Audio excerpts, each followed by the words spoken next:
तो दोस्तों, जिस प्रकार दुनिया का सर्वश्रेष्ठ बल्लेबाज जब उसकी फॉर्म नहीं होती तो कोई भी लल्लू पज्जू आकर उसे आउट कर जाता है, लेकिन जब वह फॉर्म में होता है, जब वह अपने पूरे रिदम में होता है ना, उसके बाद तो वह दुनिया का कोई भी बॉलर उसके सामने आ जाए, उसमें बुश भर देता है। ठीक वही काम आज की तारीख में रूसी सेना ने कर शुरू कर दिया है, क्योंकि वह रूसी सेना जो अब तक यूक्रेन में कुछ खास नहीं कर पा रही थी। 700 दिन हो चुके थे, कहीं भी कोई भी जमीन नहीं कब्जा पा रही थी। उल्टा युद्ध के शुरुआती दिनों में जो उन्होंने जमीन कब्जाई थी, यूक्रेन की सेना एक एक करके इनसे वापस ले रही थी। लेकिन अब से 2 दिन पहले रूसी सेना ऐसी फॉर्म में आई है कि आज की तारीख में यूक्रेन की सेना अपने इलाके छोड़ रही है। यह ना रूस की सेना कर रही है, यह बात खुद कही है यूक्रेन की सेना ने कि जी हाँ, हम अपने कब्जे वाली जमीन छोड़कर पीछे हट रहे हैं, क्योंकि अब रूसी सेना हमें बुरी तरीके से हराना शुरू कर चुकी है। लेकिन 2 दिनों में ऐसा हुआ क्या? पिछले 48 घंटों में कौन सा टर्न अराउंड हो गया कि रूस की सेना इतने जबरदस्त फॉर्म में आ गई, इतना जबरदस्त रोद रूप अपना लिया? चलिए मैं आपको ये सारी चीजें विस्तार से बताता हूँ। यूक्रेन का एक शहर था, अदाविका, या फिर इसे अद्विका, कुछ भी आप कह लीजिए, ये इसका शहर का नाम था। और यह शहर इतना महत्वपूर्ण था कि रूस की सेना पिछले 700 दिनों में इस कब्जे आने में लगी हुई थी, लेकिन यहाँ पर लगातार उनकी हार हो रही थी।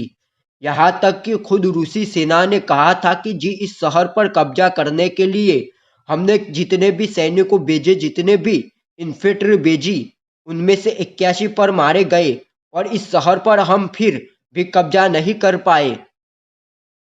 इससे आप अंदाजा लगाइए कि अद्विका शहर यूक्रेन का कितना बड़ा किला था। लेकिन इस शहर के एक बड़े हिस्से पर रूसी सेना ने कब्जा कर लिया था और वह बहुत ही करीब थे पूरे शहर पर कब्जा करने। तो खैर, इस शहर पर पूरी तरीके से कब्जा अब रूसी सेना का हो चुका है और पूरा का पूरा शहर रूस के कब्जे में आ चुका है। और ये यूक्रेन के लिए ऐतिहासिक हार है, क्योंकि कितने भी बुरी परिस्थितियां आई है, पिछले 100 सालों में कितना भी बुरा इनका हाल हुआ, लेकिन अद्विका हमेशा इनके कब्जे में रहा। ये इतिहास में पहली बार हुआ कि किसी ने यूक्रेन की सेना से यह शहर छीना। यहाँ तक कि आप जानकर हैरान होंगे, यह बात मैंने बाद में पढ़ी कि जब सोवियत यूनियन ने पूरे यूक्रेन को कब्जा था ना, तब भी वह अद्विका और जबरदस्ती से नहीं ले पाए थे, उन्होंने एग्रीमेंट करके लिया था। इससे आप अंदाजा लगाइए कि अद्विका चीज क्या है और अद्विका की हार का असर यूक्रेन पर कितना बुरा बड़ा पड़ेगा। इनकी सेना का मोराल खत्म हो जाएगा। आज वही हो रहा है। पर आप अपनी देखिए, खुद यूक्रेन के ग्राउंड प्रोसेस यानी कि यूक्रेन की थल सेना ने क्लेम किया है, दावा किया है कि हमने अपनी जो पोजीशन है साउथ और वेस्ट रोबोटन और जोपरजिया के अंदर ये छोड़नी शुरू कर दी है, जो इनके दो महत्वपूर्ण इलाके हैं। राज्य है रोबोटनिक जिया, यहाँ से इन्होंने अपनी सेना इटानी शुरू कर दी है। यूक्रेन की सेना यह इलाके छोड़ छाड़ नाइज एंफ्रेटी है, वह टेक्निकल एयर सपोर्ट के साथ और आर्म्ड व्हीकल के साथ तेजी से इनके इलाकों में घुसी आ रही है। लेकिन दुनिया सवाल यह पूछ रही है कि जो एयर सपोर्ट आज रूस के पास है, वह तो 700 दिन पहले भी थी, बल्कि 700 दिन पहले तो और ज़्यादा ताकतवर एयरफोर्स भी बिल्कुल फ्रेश। अब तो 700 दिन हो चुके हैं, कई लड़ाकू विमान हेलीकॉप्टर रूसी सेना के मार भी दिए गए हैं, यानी कि ताकत कमजोर हुई है। तो फिर ऐसा क्या हो गया 2 दिनों के अंदर कि इनके टेक्निकल एयर सपोर्ट से डर कर भाग रही है?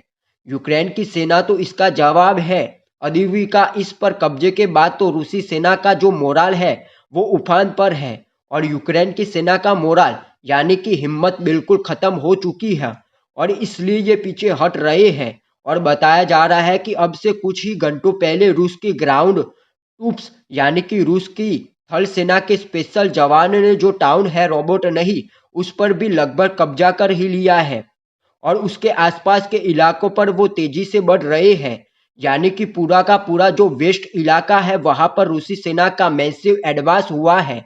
अब देखने वाली बात यह है कि यूक्रेन कैसे अपने सैनिकों का मोराल बढ़ाता है, उनकी हिम्मत बढ़ाता है और दोबारा फिर से उन्हें रीग्रुप करके डिफेंसिव पोजीशन पर तैनात करता है। जो भी इस मामले में होगा कुछ ना कुछ बड़ा जरूर होगा।